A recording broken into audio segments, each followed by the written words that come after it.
É, Bom, hoje a gente está no quarto para-raio, né? Tivemos aí na semana passada uma série de conversas bem interessantes. Passaram por aqui Murra Basila, Cirulo, Roger Cipó. E hoje eu tenho a alegria imensa de receber aqui um irmão, um amigo, uma pessoa muito querida, que é historiador e é membro do Tecendo Redes Antirracistas, professor Leandro Bulhões. Seja muito bem-vindo ao Para-Raio de hoje para falar com a gente sobre um assunto que deu o maior burburinho aqui no Instagram. Todo mundo numa coisa querendo, manda para o crush, manda para namorado, manda para namorada, manda para o conhecido, que é falar sobre descolonizar pensamentos e afetos. E isso aí parece ser bastante coisa, né? A gente tem ouvido aí durante o período recente muita coisa sobre essa questão de descolonizar, decolonial, anticolonial, contracolonial. E aí eu queria que você começasse situando onde você se encontra nesse quesito. Ok. Oi, gente, boa noite. Parece que tá tudo ok aí o áudio, né? Que bom. Passamos por esse perrenguezinho aí, mas foi bom que ajuntou mais gente para a gente começar agora esse barco. Agradeço imensamente, Raíssa, por esse convite. Você também é uma irmã da vida, irmã de fé, enfim, estamos juntos. Esse tema, ele que a gente pensou junto, né? Pensando nas demandas aí do povo, demandas sociais, coisas que estão aí na ordem do dia. Ele é fundamental porque ele traz várias questões, né, à tona. Sobretudo, um tema muito especial que está hoje nas ciências sociais, está na televisão, está no Instagram, está no Twitter, enfim, está nos espaços onde as pessoas estão problematizando o mundo, tentando entendê-lo de uma forma, enfim, de outras formas, né? Então, a questão da colonização, ela volta à tona para a gente repensar de novo o nosso lugar de mundo, o nosso corpo, a vida, as representações, os símbolos, também os afetos, né? Então, um pouco a fala de hoje aqui, a ideia é que a gente transite um pouco sobre essas possíveis relações entre uma discussão que tem sido feita muito na academia, mas não apenas, sobre a descolonização, e como é que isso pode implicar também ou resultar em desdobramentos metodológicos para pensarmos o mundo e pensarmos a nós mesmos e a relação com o outro, né? Por isso a palavrinha afeto, empatia que está aí. Eu sou um menino do Recôncavo, criado numa feira, filho de uma relação interracial, eu sou viado. E entrei na universidade em 2002 e tal como eu, muita gente entrou na universidade e viu na universidade um espaço muito hostil, né? Muito fechado, muito sisudo, aquilo que hoje a gente chama de muito ocidentalizado, muito branco, muito limitado. Então, os debates voltados para as questões raciais, étnico-raciais, o aprofundamento em torno da crítica à ocidentalização, a discussão cada vez mais qualificada em torno do que é a colonização e como que ela resulta, né, no projeto de sociedade que a gente vive, isso me coloca hoje, Leandro, professor, enfim, uma pessoa do mundo, numa dimensão contracolonial. Eu uso essa expressão, que é uma expressão do Antônio Bispo dos Santos, que é um pensador quilombola, que tem um livro publicado, um gênio, um grande pensador social da história brasileira, e ele elabora esse conceito. E com ele, eu acho que a gente consegue ter um conjunto de ferramentas para interpretar, para dialogar, tudo isso. Tanto o mundo complexo das ciências sociais, etc., como também as dimensões dos afetos, né? Então, eu me encontro nesse lugar aí de contra-colonização. Isso porque Bispo diz que a colonização não é um fato histórico, né? Não é uma coisa que passou.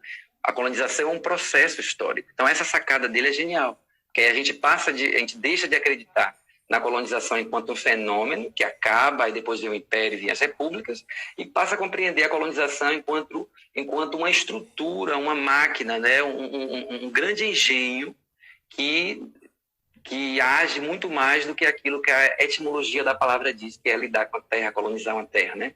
Então, pensando em colonização enquanto uma estrutura que tenta destruir a psique do sujeito colonizado. E a gente está falando dos indígenas, está falando dos povos negros, né, sobretudo. E também coloniza a cabeça do branco. Então, a gente, quando fala em colonização, a gente tem que retomar a esse princípio básico, né, de repensar quem somos nós no mundo. né, etnicizados, racializados, dentro de uma sociedade sexista, homofóbica, transfóbica e tal, e como que isso tem um marcador comum, sobretudo no homem branco europeu, né, cristão, heteronormativo, que lembrando que a primeira fase da agência colonial ela é sobretudo masculina, né?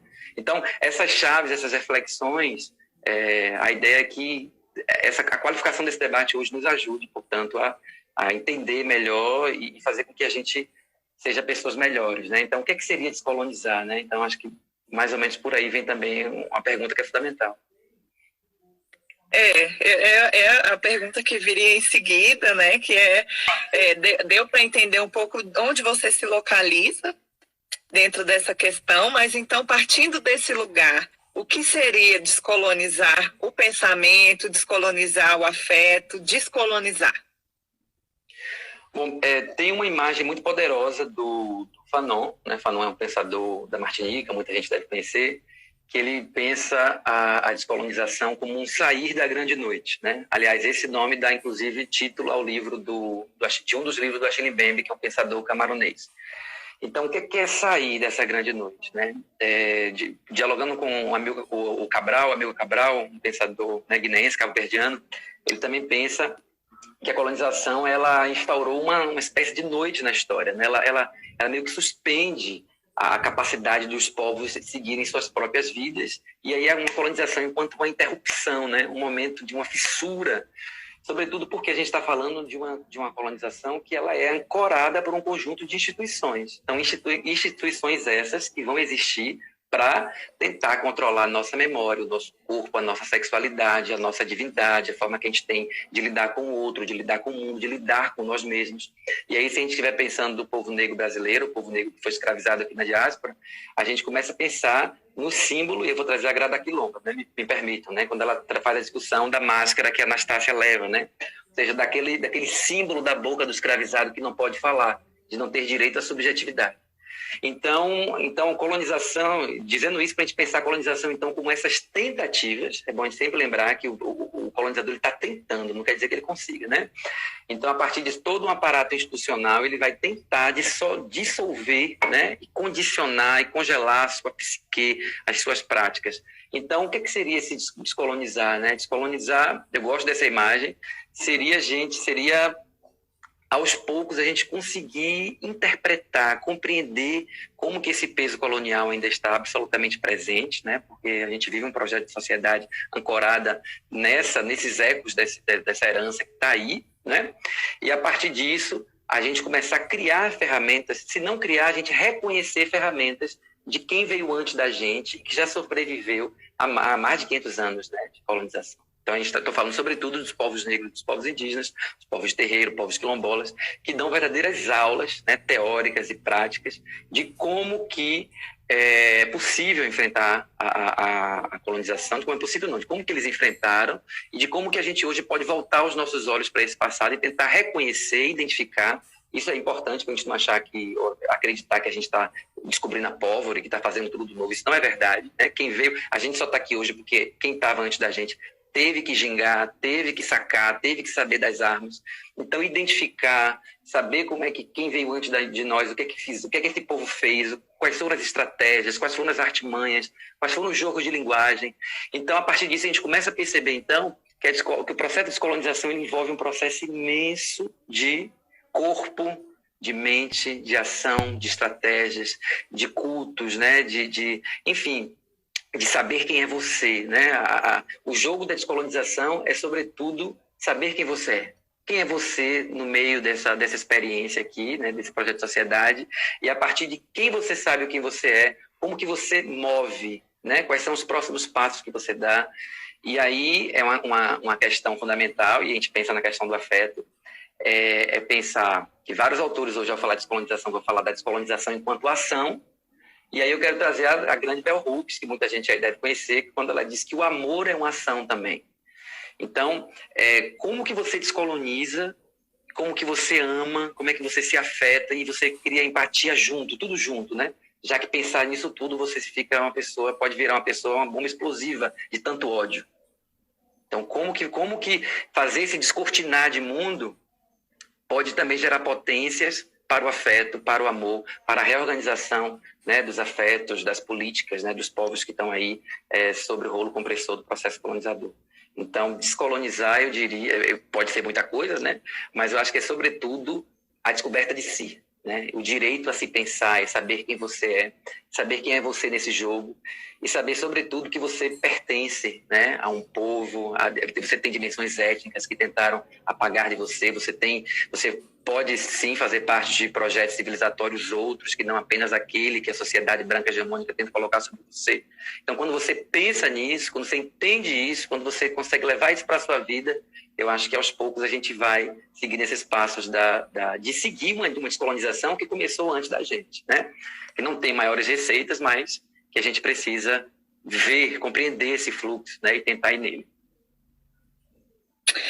Quando você traz essa dimensão do descolonizar como uma busca própria, né? Ou seja, ele não é um movimento que pode acontecer que não seja de uma maneira a partir do próprio sujeito ou de um grupo ou de uma coletividade que esteja comprometida em entender de que lugar ela fala ou o que a levou até aquele espaço. Né? E partindo dessa dimensão, em muitos momentos, quando a gente pensa descolonizar afetos, vem logo à mente a questão de contestar modelo de amor, modelo de família, modelo de relacionamento, né? Eu acho que é uma das coisas que mais surge assim na superfície quando a gente pensa a esse respeito. Mas é por aí? Bom, eu acho que não tem assim uma receita, né, de dizer como é que você vai descolonizar, como é que você vai pensar essas relações com os afetos, mas são questões que me parece que estão dentro de um desdobramento de imagens e de ideias que podem culminar exatamente nisso que você está dizendo, né? Então, a gente teria aí, se eu começo a compreender que existe um padrão de gênero, né? Que existe um padrão de comportamento, que existe um padrão de família, que existe um padrão até de amor, né? E de se relacionar. E se eu entendo que isso não é naturalizado, que isso é historicamente construído, que isso é datado, que isso está dentro de determinadas instituições, inclusive de instituições que estão dentro da máquina colonial, eu começo a desconfiar. Se eu começo a saber quem eu sou, e se eu começo a fazer parte, tentar compreender, mapear, enfim, aquilo, o grupo do qual eu faço parte, aqui eu estou falando sobretudo de repensar o que é ser negro na diáspora, de saber quem é você, como indígena também, por exemplo, você pode começar a reconhecer e identificar outros padrões possíveis, né? Existem vários povos originários do mundo que nos ensinam, por exemplo, novas formas de pensar a homossexualidade, a transexualidade, a bissexualidade, né? A gente é de terreiro e a gente sabe que no terreiro pode ser operacionalizada outra lógica de justiça a partir, né, do pensar o que é Xangô, né, o que é o tempo, qual é o conceito do tempo, qual é o conceito de memória.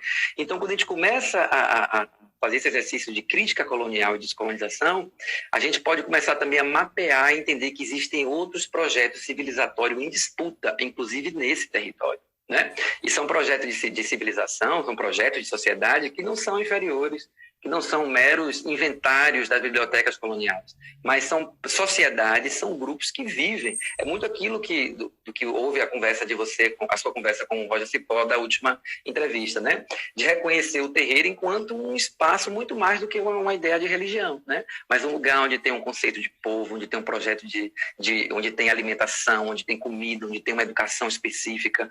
Então, quando você começa a interpretar, entender isso, né? Quando você começa a entender o que é o samba, quando você começa a entender o que é uma capoeira, quando você chega numa feira livre, sabe, do Recôncavo, e olha para aquilo, entende aquilo, né? Quando você entende o maracatu, ouve o maracatu, enfim, quando você começa a entender que essas coisas não são folclore, não são coisas aleatórias, você começa a entender que existem várias coisas no mundo. Não estou dizendo que você vai sair por aí pegando coisa como se fosse um shopping, uma prateleira. Não é isso.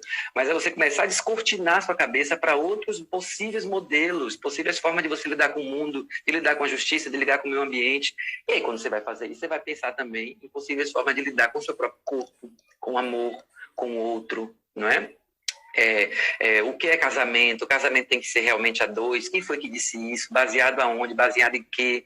Como é que outras sociedades pensam o modelo de relação onde o homem não é o chefe da casa, ou então existem homens, existem outras mulheres, enfim, né? E aí você começa a ver que, pelo menos, compreender isso faz com que você faça um exercício de alteridade e que entenda que você faz parte de um projeto social, que você pode legitimar ou não, né? Não estou dizendo que você tem que chutar também a barraca toda, né? Mas eu acho que é isso, existe uma grande potência, né, em reconhecer que existem outras formas de você respirar o mundo, de pensar o mundo, e a partir disso você pode se livrar também de muita noia, né, de muitos problemas com seu corpo, com sua sexualidade, com a forma de lidar com o mundo. Então, eu acho que isso dá pode oxigenar um pouco a angustiante sensação de que você faz parte de uma herança colonial, né? É saber que existem outras coisas e que essas coisas podem e devem ter soberania. E aí eu estou falando também de soberania territorial, de soberania sobre o seu corpo, de soberania sobre o que você quer, de soberania de um grupo sobre o mundo, soberania educacional, né? São várias questões que o Estado-nação tem dificuldade, obviamente, de lidar, porque ele vem exatamente de um desdobrar de uma experiência colonial, né? E aí quando eu acho que essa soberania, na verdade, sobre essa agência, né, desse agir sobre si próprio, baseado não apenas num arroubo, né, de ter controle sobre a própria vida e a partir desse controle da própria vida fazer o que eu quero, acho que não é disso que se trata, né?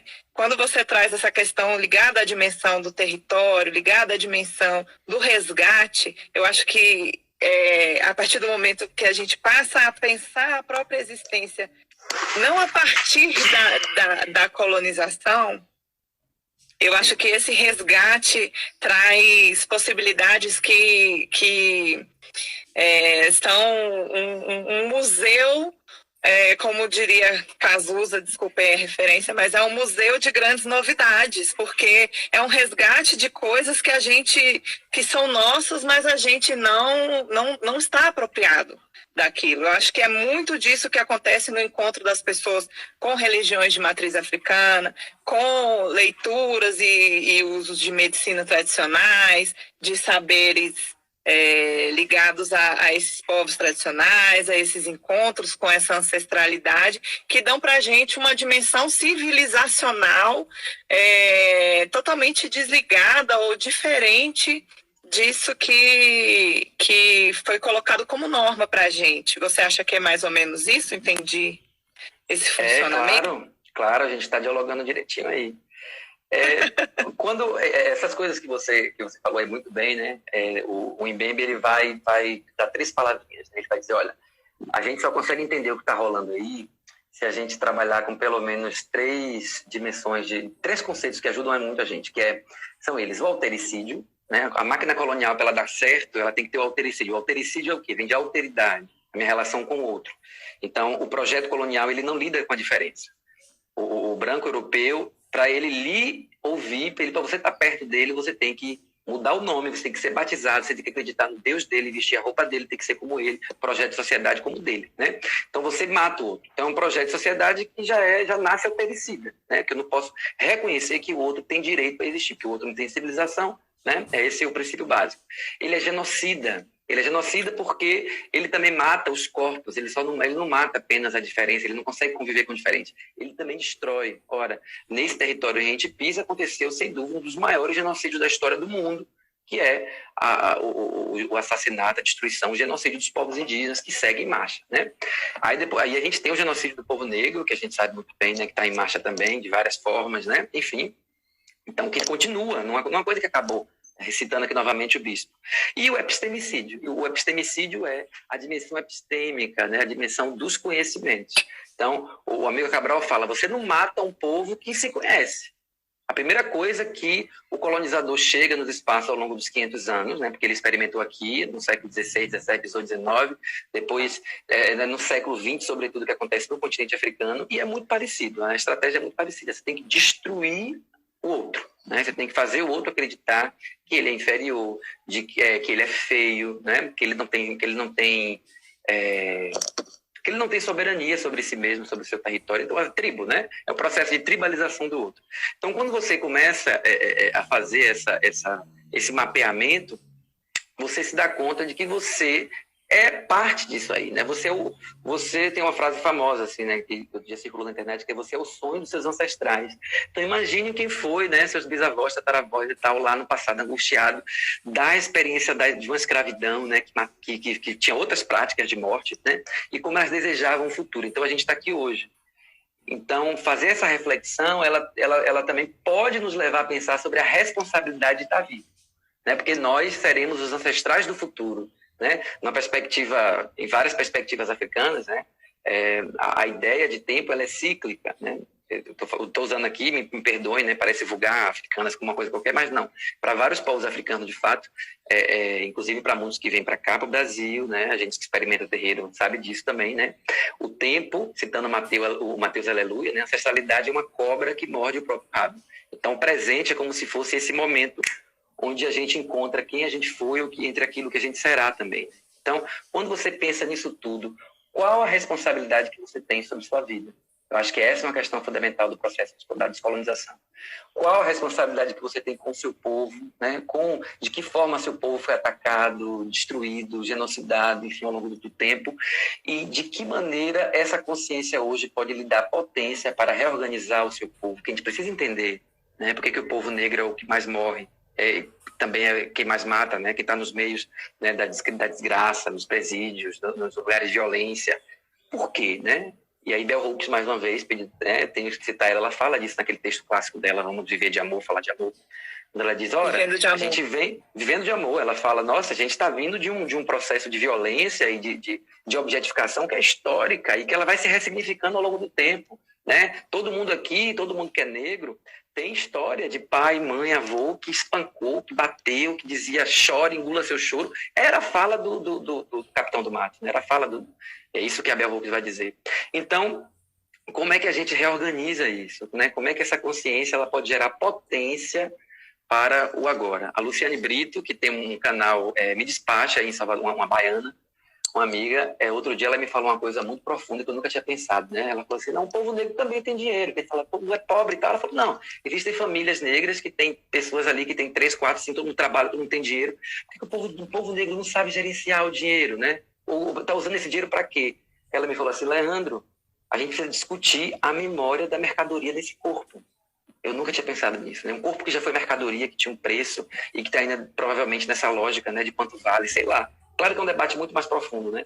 Então são várias coisas que eu acho que podem nos dar... Mas ao mesmo tempo, teve essa lógica da mercadoria e desse gasto. É um recorte que eu sempre gosto de fazer quando a gente fala sobre a questão da educação financeira do povo negro, porque ao passo que existia essa memória e ao passo que hoje a gente tem essa questão de eu nunca tive esse dinheiro, eu nunca sei quando é que eu vou ter de novo, vou viver aqui e vou aproveitar o que eu tenho agora. A gente também teve a experiência das irmandades que se reuniam e trabalhavam para estar garantindo a liberdade dos seus. Então, isso vem de um processo também de saber guardar, né, com propósito, com a liberdade, o desejo da liberdade, o projeto de liberdade que é bem sucedido no nosso país, graças à luta das pessoas negras que lutaram por sua liberdade. E aí tem Ana Flávia Magalhães Pinto, fala disso brilhantemente com seus trabalhos, com suas pesquisas, que é uma pessoa que eu tenho muito, muito, muito orgulho de conhecer. Mas eu acho também que a gente pode tomar para nós esse tipo de referência também, de sucesso financeiro, não só baseado no gasto, mas no que nós, em organização, nós temos sim, já tivemos historicamente capacidade de guardar, de gerenciar, de ter disciplina. Sim, eu acho que vem um pouco disso também, de quais os referenciais que a gente, se a gente quiser olhar para escolher, a gente vai ter vários, né, Léo? A gente vai ter referencial de desgraça, a gente vai ter referencial de tristeza, de superação, a gente vai aí dessa lente que a gente coloca para estar visualizando esses processos. Sim, esse exemplo que você deu aí é genial, porque a gente também precisa fazer uma outra reflexão que é uma reflexão sobre o mito da linearidade, né? Fica parecendo que a gente está sempre caminhando para frente. Isso é uma crítica ocidental, né? Da noção de tempo eurocristã e tal, de que a gente está sempre indo para frente até o dia que a gente morre, vai para o paraíso, enfim, né? Dessa ideia linear de tempo. Ora, às vezes, e isso a gente aprende no mundo dos mundos negros, por exemplo, para a gente ir para frente, a gente tem que ir para trás. Um grande símbolo, que é até clichê, muita gente conhece aquele símbolo o adinkra do Sankofa, né? Do pássaro que olha para trás. É mais ou menos isso. Eu vou para frente olhando para trás. Então, a gente está parecendo que a gente está numa melhor época, a cidadania, não sei o quê, o negro finalmente é cidadão, ele consegue acessar as coisas, não sei o quê, tem um negro ali, tem um negro ali.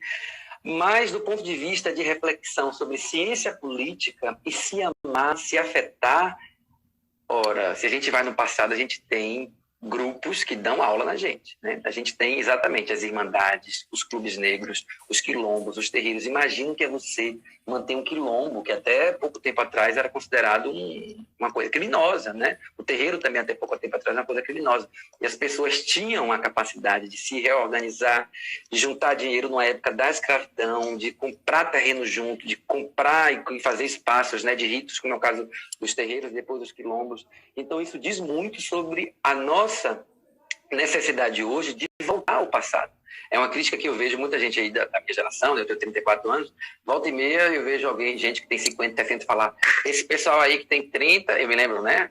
Tá achando que o mundo está descobrindo agora. A gente que tem 30 e poucos também olha para os jovens que estão com 18, 19, que estão aí no Twitter, no Instagram, e fala, esse povo parece que está descobrindo o mundo e falando as coisas agora. A gente precisa entrar num contínuo de reflexão, né, de herança, né? E quando a gente pensa nessas irmandades, como você falou, nos terreiros, nos quilombos, a gente tem que entender essas experiências enquanto experiências dentro de ciências políticas, né? Eram povos negros, povos indígenas, percebendo o mundo genocida que os queria mortos ou escravizados, eles se organizaram, se afetavam, se reconheciam dentro de uma epistemologia polivalente, né?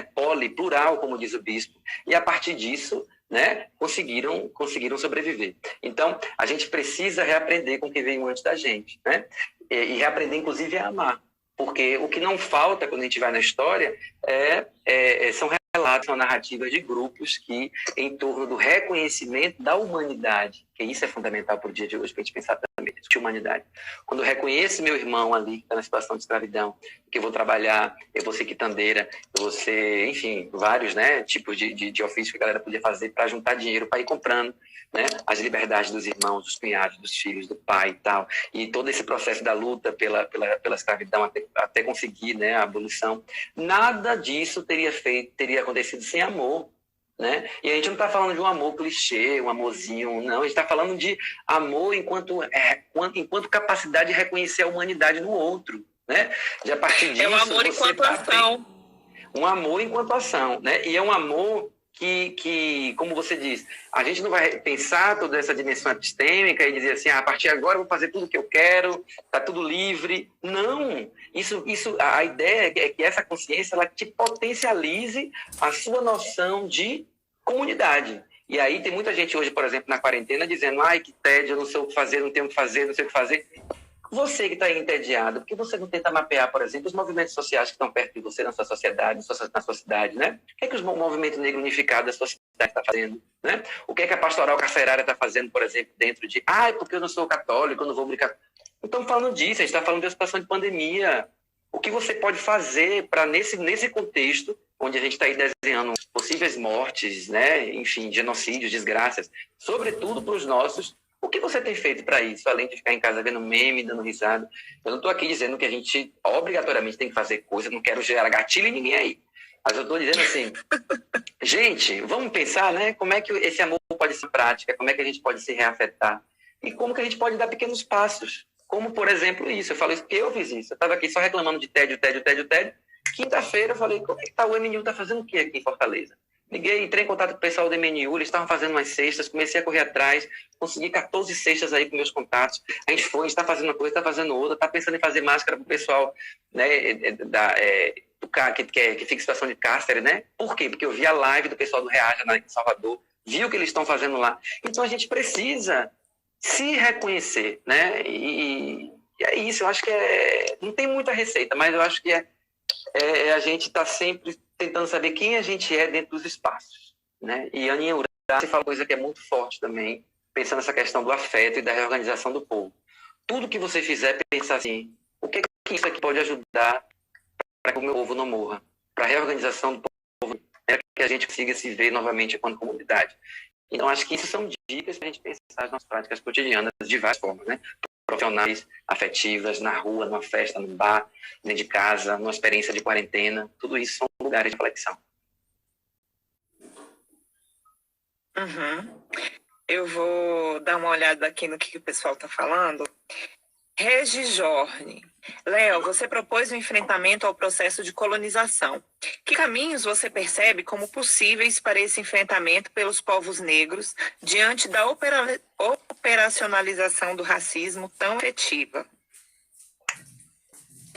Eu acho que foi muito do que a gente falou aqui, né? Eu acho que a gente precisa se conhecer, reconhecer o que significa um projeto colonial, uma sociedade baseada nesses apartheids, né? Aquilo que a Elisa Lucinda disse outro dia, né? Ora, se existe um bairro que só tem branco, um bairro que só tem preto, tem genocídio. A gente só consegue fazer essas reflexões, né? Entendendo como heranças coloniais, racismo, os projetos de cidade, quem serve, quem não serve, quem está mandando, quem não está mandando. Então, depois que você mapeia isso, eu acho que é isso. Aos poucos você vai conseguindo ferramenta para, aos poucos, ir destruindo. O bispo diz, você não tem que desconstruir, você tem que destruir. Né? Claro que não é fácil, não tem receita, mas saber quem você é, se autoescrever no mundo e se amar, se reconhecer humano, pode ser caminho. Eu acho que a Aline Espíndola também ela traz um caminho aqui. Nossa organização social e política anterior à escravidão. Ou seja, a gente não pode começar a pensar e contar a história do povo negro a partir do encontro com a mazela do branco, né? A gente precisa, enfim, ressignificar, e é isso que a gente, tantas e tantas e tantas pessoas vêm falando, e acho que é fundamental. Trazendo um pouco para o lado do afeto e pensando o afeto enquanto amor, esse amor, né, que a gente idealiza, esse amor platônico, amor romântico, enfim. A gente tem algumas referências, como Sobon Fussomé, quando ela fala no seu livro Espírito da Intimidade, uma ideia de amor que é bem diferente dessa coisa de olhar alguém e o seu coração bater e você, ai meu Deus, eu não sei o que eu vou fazer com isso, não tira essa pessoa da minha mente, mas que é uma ideia de amor que ela faz uma analogia com subir uma montanha. E você vai encontrar essa pessoa ou essas pessoas, ou enfim, alguém que vai ser seu objeto de amor, que pode ser um amigo, um parente, alguém da sua família. Esse amor, ele é construído rumo ao topo da montanha. Ele não é uma coisa que você já chega no ápice. É algo que ali você vai lapidando, construindo, formando. E eu acho que essa é uma ideia que vai bem de encontro a esse pensamento colonizado que a gente tem do amor, que muitas vezes nos leva a colonizar a pessoa amada, né? Eu não sei se essa é uma expressão correta, mas que essa coisa de destruir o outro, de tirar o nome do outro, de tirar a capacidade do outro sobre si, para estar cabendo num espectro de amor romântico. Queria que você falasse um pouco sobre isso, Léo. Eu acho que é um tema assim fundamental, né? Que a gente precisa se ampliar, que a gente precisa enfim, qualificar esse debate, né? Você trouxe essa Sumé, fazer com que a gente também escreva mais, pense mais sobre isso. Ela, dentro desse debate contracolonial, é uma excelente chave, né, para a gente pensar um mundo para além das marcas da colonização também, né, para exatamente entender outros projetos, outras formas de pensar o corpo. E essa reflexão que você traz, eu acho que também está muito ligada à ideia de propósito, né? O que é o mistério do encontro de dois corpos, né? E, a partir disso, pensar nos vários delírios também, que a gente pode entrar exatamente por não fazer esses debates, né? O delírio do príncipe encantado, e aí o príncipe que tem cor, né? Branco, a mulher branca, toda essa discussão que se tem, né? Que no movimento, enfim, se fala de modo geral de palmitagem, por que isso acontece? Quando a gente vai lá para o Fanon também, que ele vai tentar também entender o desejo, discutir aquela coisa, né? O desejo do homem negro, da mulher branca, enfim. Né? Então, é tanto caos que parece que é pouco viver uma vida, né? E dar conta de tudo isso e ainda encontrar alguém e amar e dar certo. Então, assim, é uma carga enorme sobre a gente, né? Porque trazendo mais uma vez a Grada Quilomba e a Bell Hooks, né? As queridinhas do momento. Quando elas falam assim, o antirracismo, o que está contra o racismo, né? Você mapeia uma sociedade colonial, racista, e quando você começa a criticar, atacar, de algum modo aparece um outro espaço que você precisa preencher, né? Então, como é que você preenche isso? Então, vamos lá, se olhando, sabendo quem você é, se cuidando do seu povo, reconhecendo outras lógicas, outras formas de pensar o mundo, se conectar com o mundo, com espiritualidade, várias outras coisas, né? Entre elas, pensar também o amor, né? Então, não por acaso existem esses debates, né, sobre a solidão da mulher negra, como é que é isso, quem debate, onde é que está essa solidão, aonde, né? O debate sobre a necessidade de ser amada, né? A discussão que existe também sobre as bichas negras, sobre as transexuais negras e a solidão e o ostracismo social em torno de corpos que não podem, não conseguem ser amados, né? E amar. Então, é isso, não tem uma receita, mas eu acho que esse exercício que a gente tem feito, sobretudo nos últimos anos, aí eu estou falando como alguém que tem 34 anos e que viveu a adolescência nos anos 2000, sem essas referências, ou nos anos 90, sobretudo, e um pouco nos anos 2000, né? Sem maiores referências sobre isso. Então, a gente tem série, a gente tem livros, a gente tem esse diálogo com editoras, né, de livros africanos que vêm para cá, do Caribe. A gente começa a ler, tem gente traduzindo coisa. Então, são novos mundos possíveis que a gente começa a usar essas ferramentas, começa a refletir para que a gente pense sobre as nossas ações, né? Pensar o amor também enquanto um território político. Ora, a intimidade também é política, né? Na medida em que com quem eu estou me relacionando, com quem eu estou pensando, com quem eu vou casar, fazer uma família, que família é essa, com que modelo. Então, eu acho, Raíssa, mais uma vez, que eu não tenho essa receita, não li ainda também esse livro em lugar nenhum. A gente tem pistas, a gente está nesse grande caos, tentando encontrar novas formas, novas referências, né, para se reorganizar no mundo. E amar é uma dessas chaves, né? Sobretudo porque não estamos falando de um amor perdão, um amor, uma coisa etérea, uma palavra, um fenômeno lexical. Estamos falando do o que é isso, né? O que é esse amor, o que é amar o irmão, o que é começar uma relação com alguém, o que é não cair nas armadilhas da colonização do outro, né? Entender o outro como posse, começar a entrar numa onda louca, né, de ciúme, de destruição da selfie do outro, de não permitir que o outro seja o que ele é, né? Porque são muitas coisas que estão aí na nossa referência, nas novelas que a gente assistiu, nas novelas mexicanas, dentro de casa, com os nossos pais, né?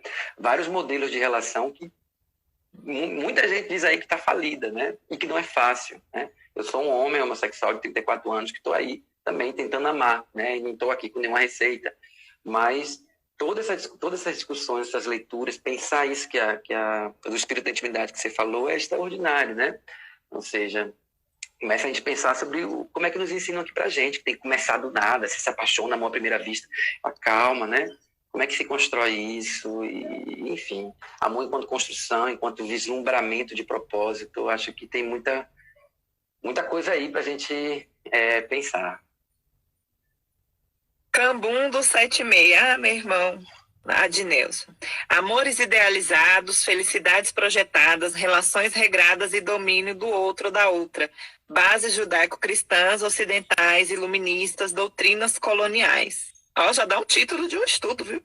Já dá, tá pronto. É isso mesmo. Esse mapeamento nos ajuda a perceber isso. A objetificação, sexualização dos corpos negros desde a infância é realmente um fator que é totalmente ligado a isso. Exatamente, Cristiane. Ai, deixa eu ver o que mais. Aline, pesadíssima a questão de ver o outro enquanto posse. É verdade, e como você colocou, é infelizmente traço de uma. Não é simplesmente assim, a partir de agora eu não quero ver mais o outro quanto posse. O que você entende que seriam caminhos possíveis para um exercício prático, aquela da cilada, exercício prático de descolonização do relacionamento, do entendimento, do pensamento, porque eu acho que a gente pega o relacionamento porque a gente está vivendo um contexto onde a gente tem números explosivos, né, de feminicídio. Parece que a gente teve uma escalada aí enorme nessa questão do feminicídio no Brasil. Estamos passando agora por um momento de quarentena onde existe uma preocupação real com as mulheres que estão dentro de casa com seus companheiros. E com o aumento dos casos de violência doméstica e também com a subnotificação desses casos, porque em qual momento que as mulheres vão ter para poder procurar uma ajuda, para poder sair, para poder estar... isso fala muito sobre a ação do homem, né? A forma como o homem ele é criado, educado para ser um colonizador, né? Assim, de modo... Fazendo um recorte aqui, eu estou chamando de homem, aquele homem... branco, classe média, que muitas vezes existe nessa... Né, o homem negro também encontra nesse perfil uma performance ideal do que é ser um homem. Né? Então, qual é a relação que você faz entre a educação de meninos e homens e esse perfil de colonizador? Bom, essa pergunta é maravilhosa porque traz esse campo que é o meu, porque eu sou professor, né? Eu estou dentro de vários debates em torno da questão curricular, né? Da questão da prática na sala de aula, da nossa relação, que também, em muitas esferas, é colonizadora, né? Do professor ali no palco, silenciando. Eu também sou orientador de pesquisa, né? Do orientador, o terror que a gente tem que ter de orientador, pesquisa, tese, dissertação, enfim. Então, a gente precisa... É isso, é um mundo todo que precisa ser debatido, rediscutido. Né? E, mais uma vez, o que é que vem depois dessa discussão? Né? Então, essa questão da educação ela é pilar exatamente porque traz a dimensão a questão da organização da psique, né? De como é que forma nosso imaginário, as nossas verdades. E a gente só consegue também fazer esse debate quando a gente lembra que o modelo de escola ainda é muito colonial, tanto a sua prática, como o seu currículo, como os temas que a gente discute na escola, a forma linear, né, as histórias que são contadas, os grandes nomes, a história dos brancos, etc. A ideia de ciência, o conceito de ciência, a cartografia, as paisagens, enfim. A gente vem é um arsenal, né, de coisas que tentam nos projetar para determinado modelo. Né? E a gente já tem dados, né? A gente tem números científicos e experiências sociais que mostram que esse modelo ele tem muitos problemas, né? Tem muitos problemas e tem formado pessoas exatamente competitivas. A escola em vasta medida tem reiterado a lógica do homem, do menino, da criança menino, do machinho, né? Enquanto aquele que é líder, aquele que vai assumir responsabilidade, a menina que vai brincar com boneco, todo esse debate que a gente já tem, né?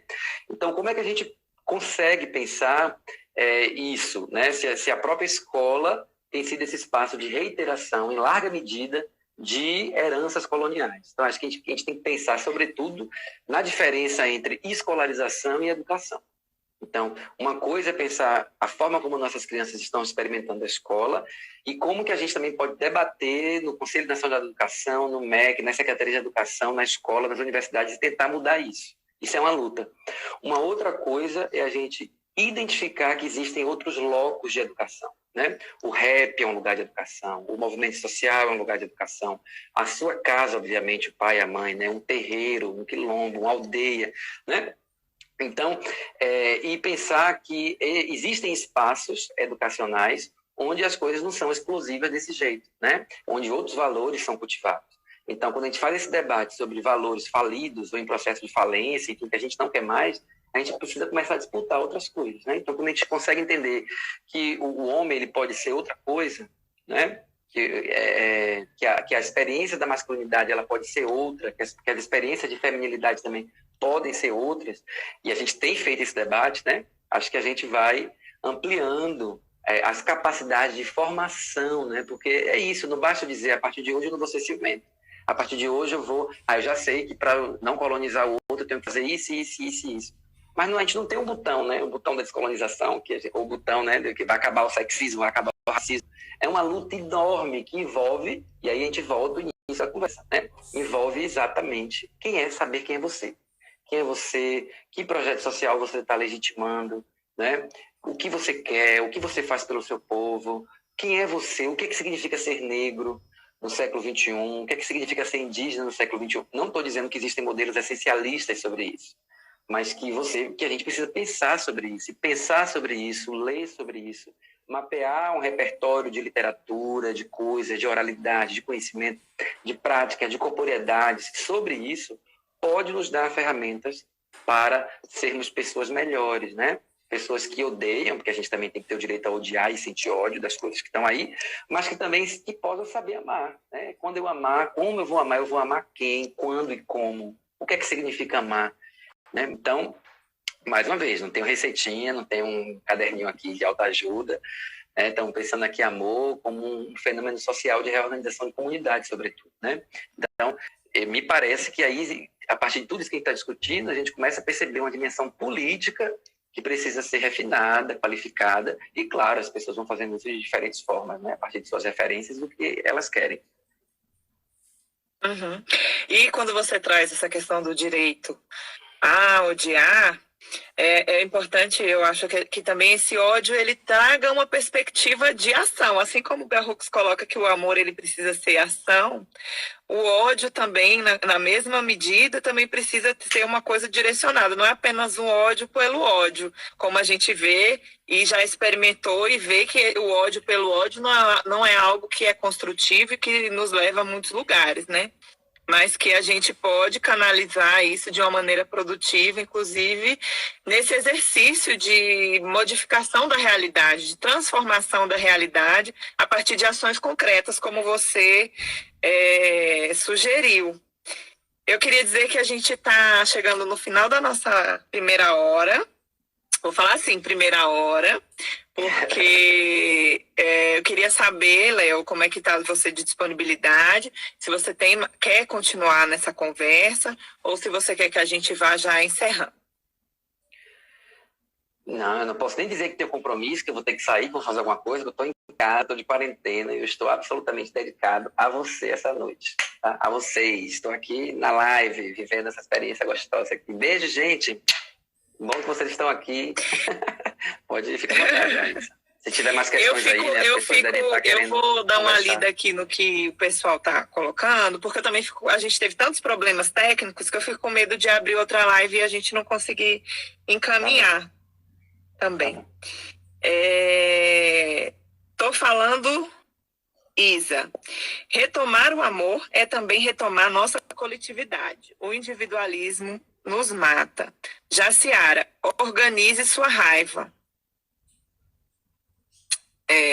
Eu acho que são caminhos aí necessários e importantes.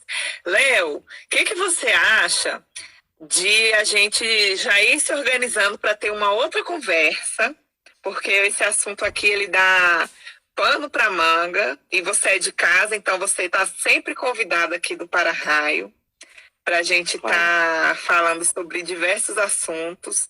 E eu queria te convidar a fazer uma fala de encerramento.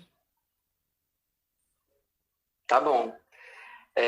Primeiro, agradecer mais uma vez por essa oportunidade da gente estar se reafetando. Eu acho que as experiências dessas lives, eu estou louco da live assistindo várias, né? Tem sido uma coisa muito, muito interessante, né? Porque é longe, porque tudo na quarentena agora é longe, mas tem sido uma coisa que está enchendo minha casa de gente, né? Enchendo aqui minha varanda de gente, de possibilidades de diálogos, como tem sido o trabalho que você tem feito aí no Para-Raio e como foi a live de hoje, com as perguntas, com as interações, enfim. Acho que falar de amor é fundamental, né? Eu sou uma pessoa que foi marcada por um corpo homossexual. Eu fui uma criança viada, né, excluída, que tive vários marcos de dores mesmo, né? De silenciamentos, de exclusões, que quem foi viado nos anos 90 sabe, né? De uma escola pública, extremamente caótica, com várias questões. E eu teve muita gente perto de mim que me amou, né? Que me cuidou, que me fez me lembrar quem eu sou, né? Para eu não enlouquecer. E depois eu entrei muito cedo na universidade, com 16 anos e tal, a gente começa a estudar e não sei o quê, a gente não tem a noção de como que produzir conhecimento também é amor. A gente precisa levar o amor também para as escolas, para as universidades, para os processos educativos. Então, finalizo faço aqui uma fala, né, no final, né, lembrando da dimensão educativa, da importância da gente estar de olho, da gente desdobrar os nossos conhecimentos, as nossas empatias, né, que a gente consiga, né, fazer essa transfluência, como diz o bispo, né, a partir do reconhecimento de que a gente está num mundo que só tem um mundo aí, gente, né? Então, isso não significa ser compassivo, não significa sair perdoando todo mundo, não é isso, essa conversa é outra, mas que a gente precisa exercitar a capacidade de amar enquanto vê o outro, se ver, né, se amar primeiro. É quando você se ama que você consegue ampliar, né, e se perceber dentro de uma noção de comunidade. Então, lembrar da importância de ter novos nomes, a gente precisa criar novos nomes, renomear o mundo, renomear nossas práticas, porque nossos nomes, a nossa língua, está tudo marcado também pela experiência colonial, né? Então, a gente precisa de novos léxicos, de nova forma de a gente se aproximar do outro. Então, acho que é mais ou menos por aí. A ideia aqui, hora nenhuma, foi da receita, dizer que tem que fazer isso ou aquilo. Foi fazer esse debate enquanto historiador, né? Daqui uma contribuição também teórica das coisas que a gente tem falado. Sigam o Raio Gomes, se vocês não seguem ainda. Acompanhem o trabalho magnífico que ela tem feito nessa quarentena, uma pessoa muito qualificada, muito potente e promete muito mais aí, cada vez mais, tá? Muito obrigado, gente. Que a gente se ame, que a gente se veja, que a gente se reorganize.